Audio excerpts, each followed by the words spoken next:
Hey guys, welcome back to my channel.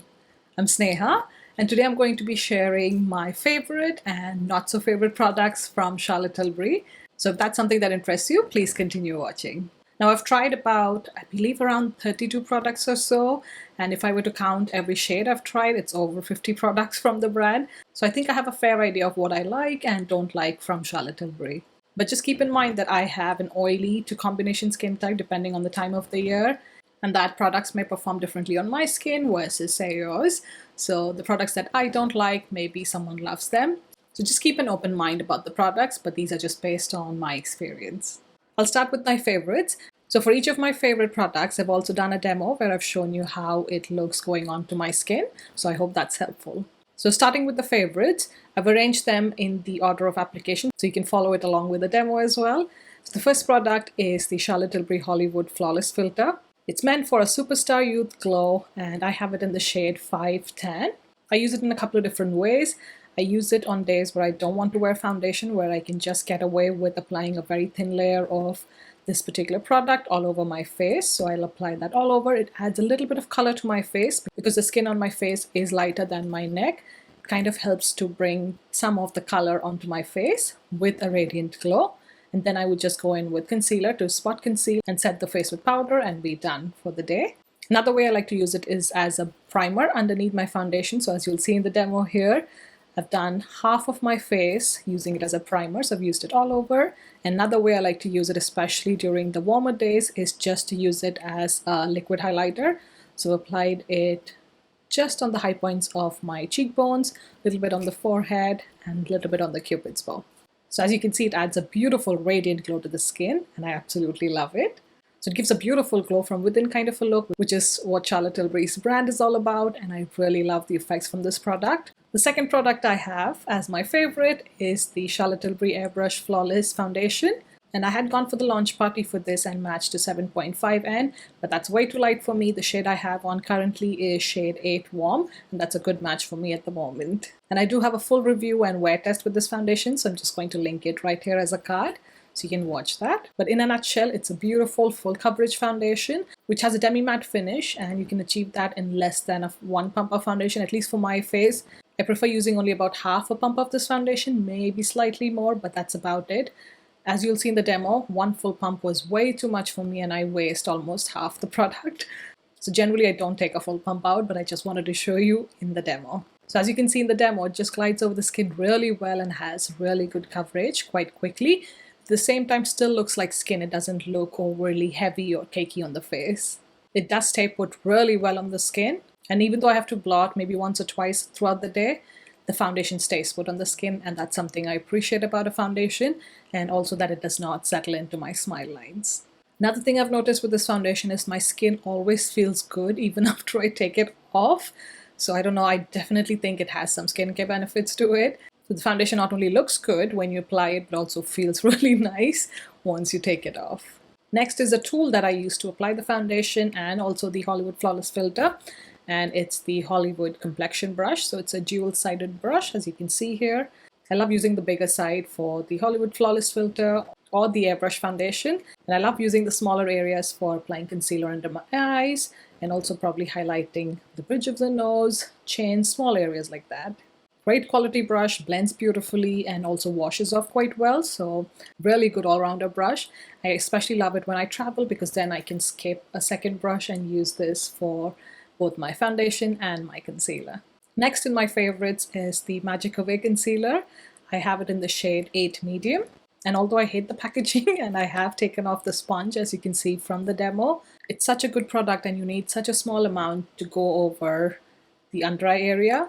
Especially shade 8 has a nice peach undertone. So if you are around my skin tone and you have a little bit of discoloration under your eye, it will take care of cancelling that and evening out the skin tone under your eyes. It glides beautifully over texture, acne scarring, and almost minimizes the texture, if that makes sense. I do have a full video and wear test with this concealer, so I'm just going to link it right here.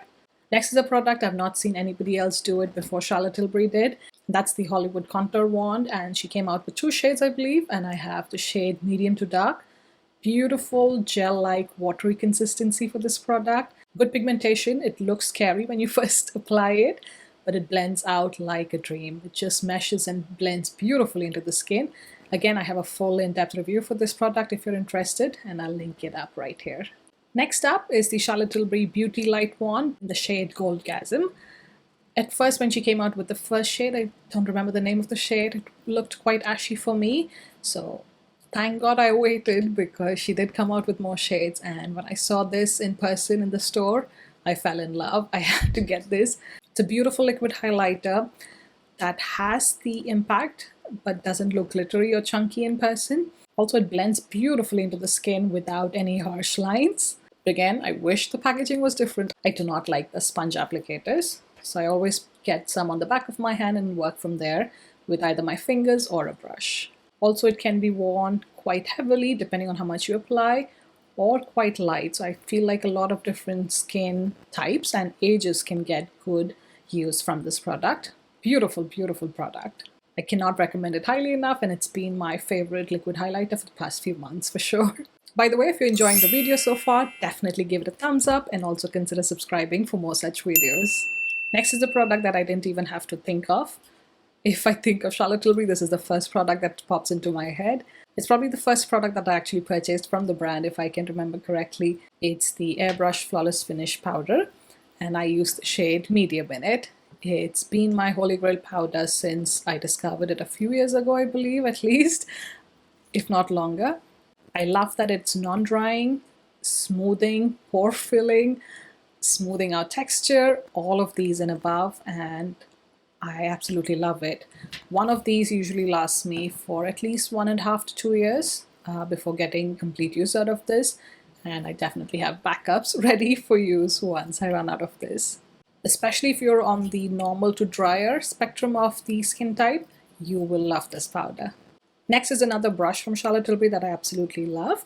This is called the Powder and Sculpt brush, and this is what it looks like. And as you can see in the demo, it's a brush that I really enjoy using with my powder bronzers and contour products, just because of the beautiful shape that it comes to. It comes to this fine tapered tip, but at the same time the tip is soft, so it gives a nice blend and doesn't look harsh or create any lines.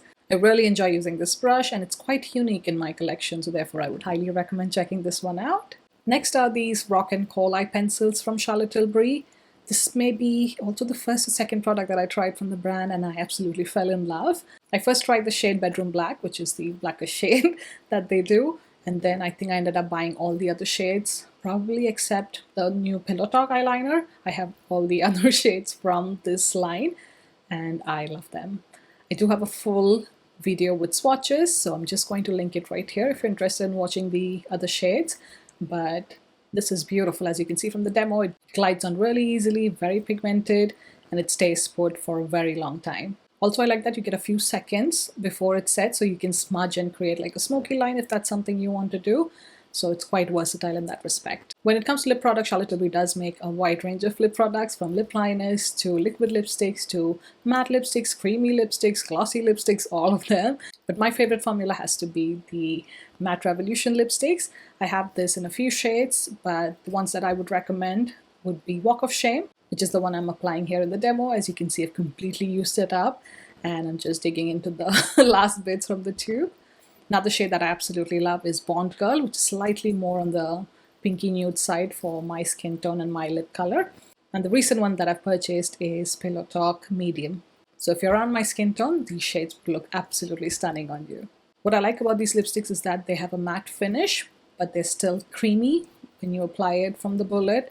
I like the range that you can apply. So you can apply just one swipe for a really nice sheer layer, or you can build up to get full opacity. So I like that versatility in that product as well.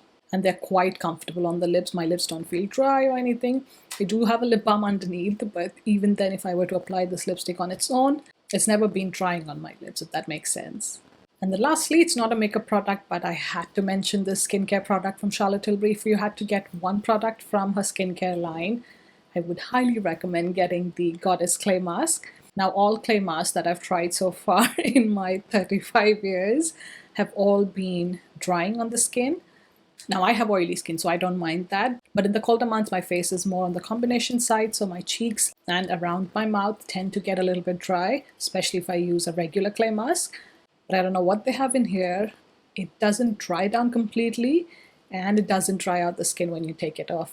Beautiful, beautiful face mask. Now this is a travel size, but as soon as I'm out of this, I'm definitely going to purchase the full size of this. Now on to regrets. I definitely have two that I will not be repurchasing. The first one is the Charlotte Tilbury Feline Flick. This is their version of a liquid liner, and this is what the nib looks like. It's quite sharp and nice, but it's not bristles, firstly, and secondly, it's just very uneven. Sometimes it works, and after a few strokes it tends to dry out. I don't know if you can tell on here. Do you see it fading away? So that's a reason I'm not going to repurchase this. And at one point it had just completely stopped working and I'd hardly used it a couple of times. So that's not very impressive for a high-end brand, especially when I've paid over £20, I believe, for this eyeliner. And the second product that I regret buying is the Legendary 2 mascara. Now don't get me wrong, the formula of the mascara, the way it coats the lashes is beautiful, and I've used it till I could, but I do have watery eyes, so anytime it's windy or too bright outside, my eyes do tend to water. And if by chance I have this mascara on my top lashes, I never apply it to my bottom, first of all. So even though I have it just on my top lashes, if any of the tear touches these lashes at the outer corner, I'm done, because it breaks the mascara formula down, and the mascara formula irritates my eyes like nothing else. It burns like crazy. So I'm definitely not going to repurchase that, and that's something I don't feel comfortable recommending to anybody, even though it's a good formula on the lashes. It irritates my eyes. Now I have 3 other products that are not regrets per se, but these are products that I feel like are not worth the money. There are other products out there that are probably cheaper or better in quality over these. The first product is her lip brush. This is what it looks like. It's quite a square edge, but quite fat, to be honest. And although I get the concept this is good for creating a very sharp cupid's bow, that's not my style of makeup generally, unless it's a very vintage kind of a look. So therefore I feel like I don't get enough use from this brush, and I prefer the more tapered, pointier kind of lip brush, such as the one I used in my demo today, which is this one by London Brush Company. Another product that's not bad, I would say, is the Charlotte Tilbury Sharpener.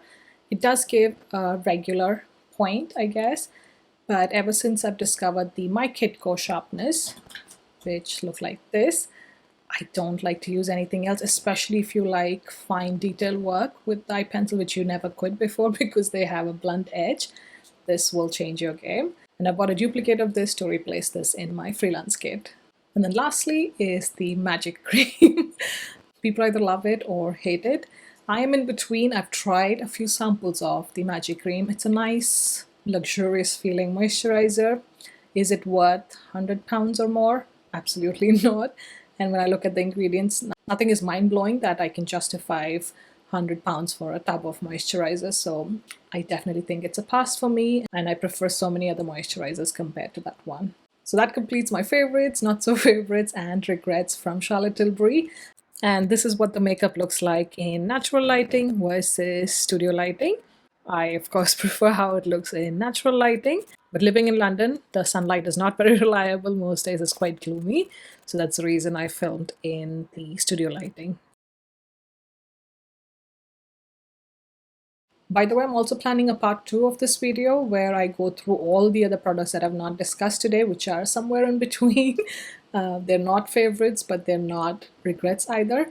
So let me know if you're interested in that video, and I can definitely film it for you. Do let me know in the comment section below what products from Charlotte Tilbury you enjoy to use. But thank you so much for watching, and I'll see you in my next one. Bye!